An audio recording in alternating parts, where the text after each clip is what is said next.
Hello, everyone, and welcome to our 26th episode of our weekly cyber threat intelligence briefing.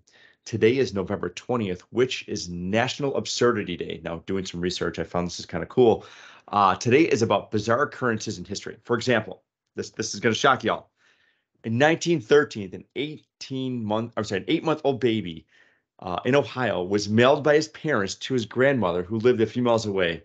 The baby was safely delivered, no worries, but regulations were quickly established to prevent anyone remailing children to the mail again for the U.S. Postal Service. So, what bizarre occurrences can you come up with or find today?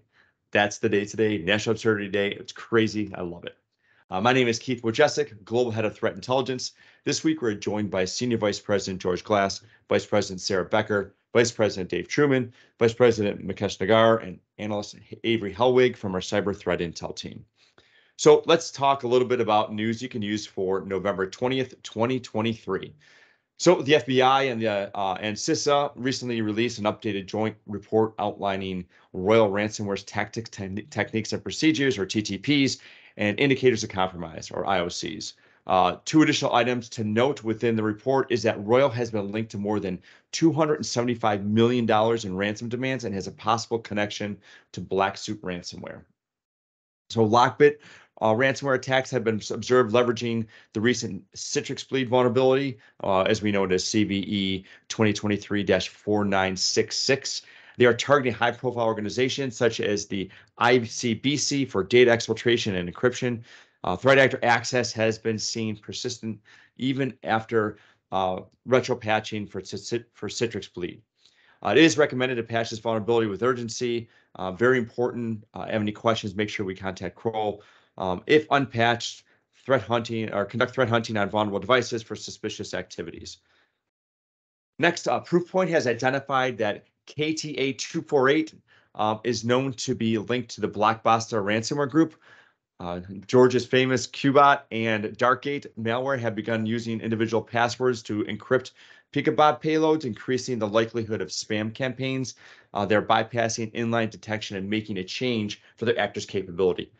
The Kroll Cyber Threat Intelligence team is tracking the Picobot 2 C2 servers closely and will update if we find anything. So, as lastly you see here on November 10th, cyber attack disrupted DP World Australia operations. No groups have taken responsibility for the attacks yet. The attack has disrupted critical shipments of medical supplies. Some terminal services were restored on November 13th. Any updates to that, we will keep you posted as well. So let's talk about today. What are we going to cover today? We're going to get into Patch Tuesday, VMware Cloud Director vulnerability, misconfigured Docker API for DDoS. DDoS has been big lately. BulletProftLink POS dismantled by police.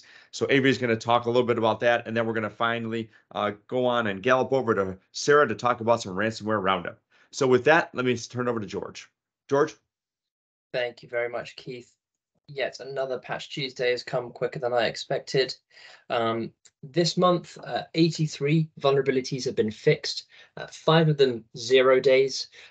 We've also got quite a few Exchange patches as well, which I'll touch on in just a little bit. Of the 0 days patched, many of them didn't have an awful lot of information. They'd been disclosed to Microsoft as being exploited in the wild. But very little information has been shared. Of those 5 0 days, 2 of them were not exploited in the wild, but have got either public proof of concepts or they've been described in the wild. And so Microsoft classifies those as 0 days. I think the most important one, and one that's connected to a lot of the things we've been talking about throughout 2023, is another bypass to Windows Smart Screen. This particular vulnerability, yes, I know it's been talked about on Twitter quite a lot, allows a threat actor to essentially bypass Windows Defender Smart Screen with a mark of the web bypass, but for internet shortcut files, so .url files. If a victim is convinced to click one of those, they can be directed to a malicious website. Yeah, that's been fixed this month. And then I think probably most importantly from this vulnerability list of vulnerabilities is some Exchange vulnerabilities. Now, All four of them that are listed have a CVSS score of 8.0, and they're a mixture of remote code execution vulnerabilities or they enable spoofing. Microsoft has listed all of those as likely to be exploited as well. So certainly want to sort of bump up the patch schedule there. We'll be keeping a very close eye on them, but as of now, we don't have an awful lot of information to share about those. That will do it for me this week. Back to you, Keith. Thank you, George. So Mukesh, I know that the VMware Cloud has released a pretty critical update on the vulnerability here from VMware. You want to talk a little bit about that? Sure thing, Keith. So VMware has released a security advisory for a critical vulnerability within their Cloud Director appliance. The vulnerability has been tracked as CVE 2023-34060 and has a CVSS score of 9.8. The vulnerability is a significant authentication bypass within the appliance, affecting version 10.5. The versions that are only impacted that are running 10.5 are if they have been only upgraded from an older release. And according to VMware, on upgraded versions of VMware Cloud Director Appliance running version 10.5, a malicious actor with network access to the appliance are able to bypass the login restrictions that are currently implemented when authenticating on port 22, which is commonly SSH, or port 5480, which is the appliance management console. The bypass that's currently present on those two ports is not present on port 443. VMware has not issued a patch for this vulnerability as of yet, but supplied administrators with a solution, which is to reinstall version 10.5 as a new install. VMware have also specifically mentioned that this will not cause any downtime or loss of any functional disruptions to the service. As always, we do recommend users and administrators, if you are using VMware Cloud Director Appliance, to follow the advisory and guidance that they have released on their website. Back over to you, Keith. Thanks, Mukesh. Appreciate that. I'll go to Dave, but Dave, I know that there's been a misconfiguration for the Docker Engine API. Can you talk a little bit about that? Yep, sure. Kalo Security Labs released an article covering a malicious Docker image they found hosted on Docker Hub. The image purports to be for running MySQL, but instead, when instigated, acts as an agent for launching distributed denial of service attacks. The image also contains XMRig, a miner for the privacy-focused cryptocurrency Monero. However, in this image, XMRig remains unconfigured, possibly indicating reuse of a base image from a previous campaign that focused on cryptojacking. Unlike other malicious code found in open source repositories, the initial infection mechanism is not typo squatting. The researchers found that the actors behind the image were attacking misconfigured Docker hosts. The Kalo security article did not go into detail regarding the specific misconfiguration, only referring to it as a public exposure of the Docker Engine API. In order to provide risk assessment and actionable recommendations, Control CTI performed further research on the issue. Our findings are as follows. The Docker client and Docker daemon need inter-process communication in order to manage Docker containers. By default, this communication is unauthenticated. This is not normally an issue because also by default, this management communication is locked to localhost either by using Unix sockets in the case of Linux or TCP connections bound to the loopback interface in case of Windows. However, if the Docker daemon is set up to be network accessible, the default authentication configuration becomes an issue, especially when the host is directly connected to the internet without appropriate firewall protections in place. In such a case, a simple series of HTTP commands can be sent to the listening port of the Docker daemon, allowing for any image hosted on Docker Hub to be run. In order to mitigate this issue, the following options may be used or combined depending on the environment and business requirements. If possible, do not allow the Docker daemon to be run network accessible. This is the preferred option. If possible, do not allow the Docker host to be directly connected to the internet. If a Docker host needs to be directly connected to the internet, make sure a firewall is in place to restrict the ports onto which the Docker daemon listens. The ports 2375 and 2376 are often used for Docker management. However, Docker can be configured to use any port.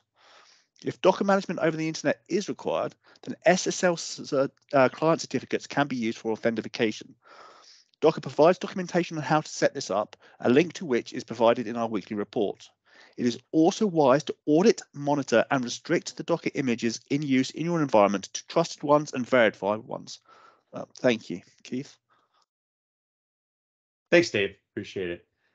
Sarah, we got some great news from the Royal Malaysian Police and the AFP, the Australian Federal Police. They took down a really good phishing service. Let's talk about that. Yeah. BulletProftLink, a notorious phishing-as-a-service platform, has been successfully dismantled by the Royal Malaysian Police with assistance from the Australian Federal Police and the FBI. This criminal operation, which began in 2015 but gained increased attention from researchers since 2018, offered more than 300 phishing templates to its users. Phishing-as-a-service platforms provide cybercriminals with comprehensive tools for executing phishing attacks, including ready-to-use kits, customizable templates, page hosting, credential harvesting, and reverse proxying tools. The police operation, culminating in the arrest of 8 individuals on November 6, 2023, targeted not only the platform's infrastructure, but also key figures behind the operation. Among those arrested is a self-taught individual believed to be the leader of BulletProftLink. In addition to arrests, law enforcement seized significant assets, including cryptocurrency wallets holding approximately $213,000, servers, computers, jewelry, vehicles, and payment cards. One critical aspect of the takedown is the pending examination of confiscated servers, which could aid authorities in identifying users of the platform, with some reportedly paying a monthly subscription fee of $2,000 to access regular batches of credential logs. According to Intel 471, as of April 2023, the platform had 8,138 active subscribers who had access to 327 phishing templates. The Phishing-as-a-Service platform offered an extensive range of phishing resources, including login pages for well-known entities like Microsoft Office, DHL, Naver, and financial institutions such as American Express, Bank of America, Consumer Credit Union, and Royal Bank of Canada. Notably, some of these phishing pages were hosted on legitimate cloud servers like Google Cloud and Microsoft Azure, allowing them to evade email security tools. BulletProftLink's inventory also included the EvilGenix 2 reverse proxying tool, enabling adversary in the middle phishing attacks. These attacks are particularly concerning as they can bypass multi-factor authentication protections, posing a significant threat to the users relying on enhanced security measures.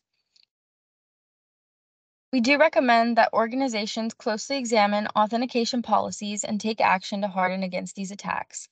Ensure users are aware and trained to identify the latest in tactics and techniques surrounding MFA bypass, including caution when entering credentials from links in emails.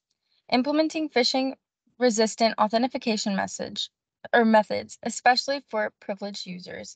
And then the use of creative conditional access control policies to reduce the attack surface. That's it for me.